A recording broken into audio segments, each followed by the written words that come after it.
तुमचे आधार कार्ड कुठे कुठे वापरले गेलं आहे हे तुम्हाला माहिती आहे का? मोबाईलवरून फक्त काही सेकंदात ऑथेंटिकेशन हिस्ट्री तपासता येते.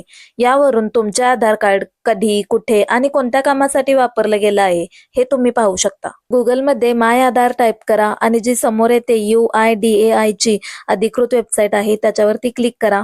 तर वेबसाईट ओपन होईल. यामध्ये वरती ओल्ड व्हर्जन वरती क्लिक करा आणि लॉग इन वरती क्लिक करून आधार नंबर आणि कॅप्चा टाकून लॉग इन करून घ्या. लॉग इन केल्यानंतर ऑथेंटिकेशन हिस्ट्री ऑप्शन दिसेल, त्याच्यावरती क्लिक करा. इथे तुम्हाला ऑथेंटिकेशनचा प्रकार निवडायचा आहे, त्यामुळे सर्व प्रकारची माहिती पाहण्यासाठी ऑल सिलेक्ट करा आणि 6 महिन्याचाच फक्त तुम्हाला डाटा इथे दिसणार आहे.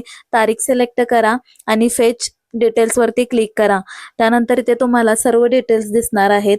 तुमचं आधार कार्ड OTP द्वारे कुठे यूज केलंय आणि बायोमेट्रिक पद्धतीने कुठे कुठे यूज केलंय ही सर्व माहिती तुम्हाला इथे दिसेल. हा डाटा तुम्ही डाउनलोड देखील करू शकता PDF मध्ये आणि याचा PDF डाउनलोड केल्यानंतर याचा पासवर्ड काय असेल तो वरती इथे लिहिलेला आहे, तो तुम्ही वाचून घ्या. ही माहिती तुम्हाला उपयुक्त वाटली असेल तर तुमच्या मित्रांसोबत शेअर करा आणि डिजिटल भाग्यश्रीला फॉलो करायला विसरू नका.